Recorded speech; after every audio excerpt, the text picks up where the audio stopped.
नमस्कार दोस्तों, आज हम बात करने वाले हैं एक ऐसे पवित्र दिवस की जिसके महत्व का वर्णन स्वयं भगवान विष्णु ने किया है।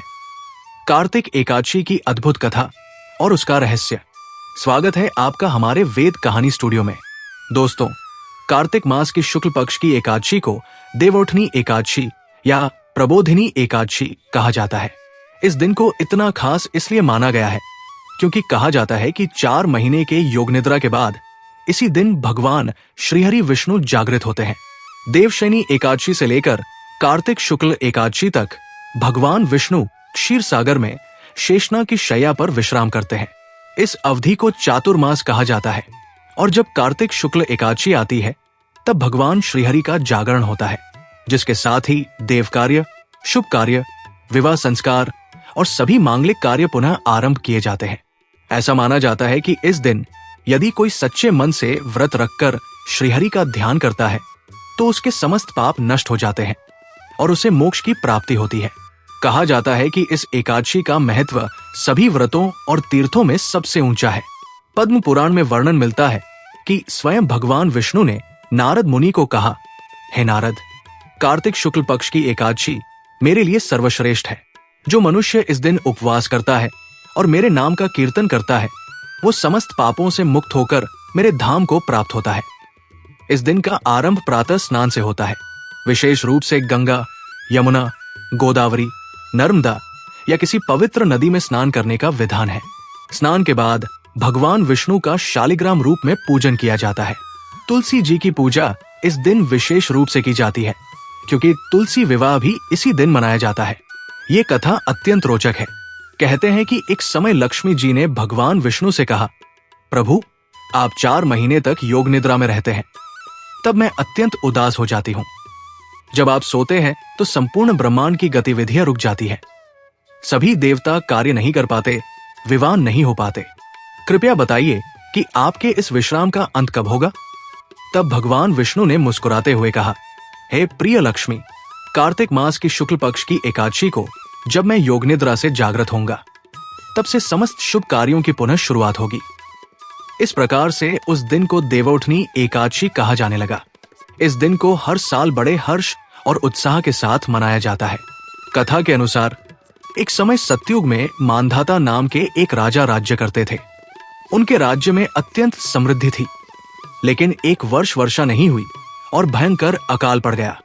राजा ने ऋषियों से पूछा, हे मुनियों, मेरे राज्य में ऐसा संकट क्यों आया है? क्या मैंने कोई पाप किया है? तब एक महर्षि ने कहा, हे राजन, तुम्हारे राज्य में लोग मांस भक्षण करते हैं और अधर्म में लिप्त है। इसका दंड तुम्हें और तुम्हारे राज्य को भोगना पड़ रहा है। इस संकट से मुक्ति का एकमात्र उपाय है कि तुम कार्तिक शुक्ल पक्ष की एकादशी का व्रत करो और अपने प्रजा को भी इसके पालन के लिए प्रेरित करो। राजा ने वैसा ही किया।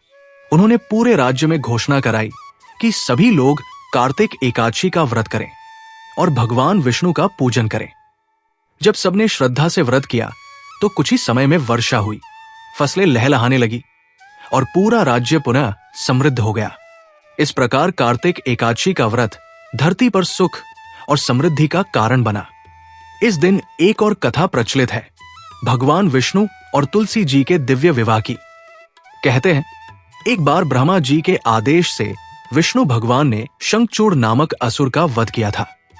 शंखचूड़ की पत्नी तुलसी अत्यंत पतिव्रता स्त्री थी। जब उसे यह ज्ञात हुआ कि उसका पति मारा गया है तो उसने भगवान विष्णु को शाप दिया, तुमने छल से मेरे पति का वध किया है, इसलिए तुम पत्थर के बन जाओ।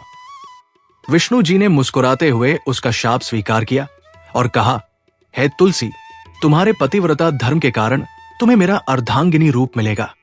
तुम्हारा विवाह मेरे साथ शालिग्राम रूप में होगा। इसी घटना के पश्चात देवोठनी एकादशी के दिन तुलसी विवाह की परंपरा आरंभ हुई।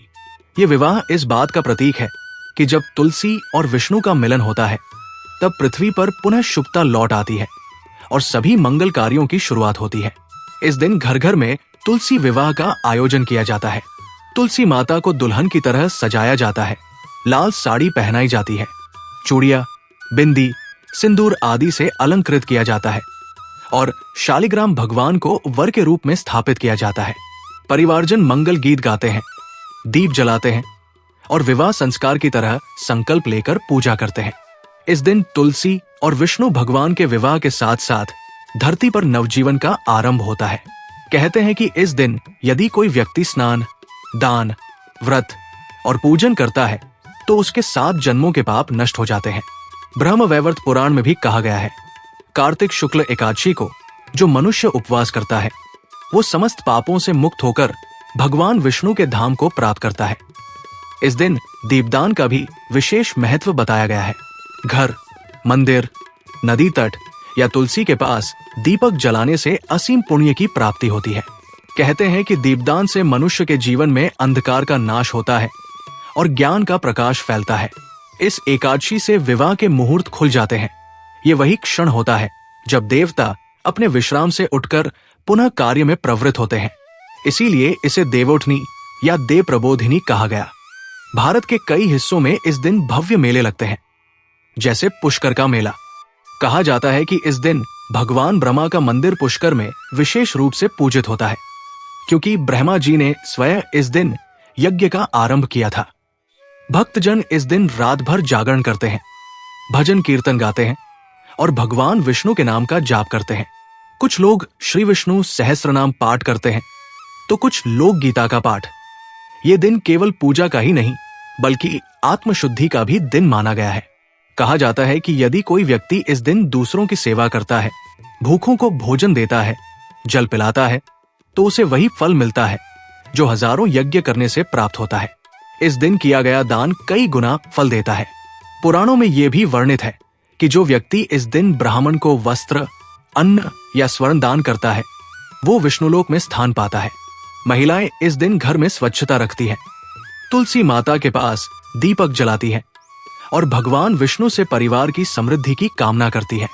कहते हैं भगवान विष्णु इस दिन अपने भक्तों की हर प्रार्थना सुनते हैं। यदि कोई सच्चे मन से उनके चरणों में भक्ति अर्पित करता है तो उसकी हर मनोकामना पूर्ण होती है। कार्तिक एकादशी का व्रत केवल भोजन का त्याग नहीं बल्कि मन, वाणी और कर्म की शुद्धि का प्रतीक है। ये हमें ये सिखाता है कि जब हम भीतर से जागते हैं तभी परमात्मा हमारे भीतर जागृत होते हैं। तो दोस्तों, कार्तिक एकादशी केवल एक धार्मिक तिथि नहीं बल्कि ये आत्मिक जागरण का पर्व है। ये दिन हमें ये स्मरण कराता है कि जब भगवान विष्णु अपने विश्राम से उठते हैं तो समस्त संसार में जीवन का संचार होता है। ये दिन हम सभी के जीवन में भी नई ऊर्जा, नई आस्था और नए आरंभ का प्रतीक बन सकता है यदि हम इसे श्रद्धा और विश्वास से मनाएं। इसलिए इस बार जब कार्तिक एकादशी आए तो आप भी व्रत रखें, दीप जलाएं, तुलसी और विष्णु भगवान की पूजा करें और अपने जीवन में सच्चे धर्म, सत्य और प्रेम के प्रकाश को प्रकट करें। और हमारे चैनल को सब्सक्राइब करना न भूलें।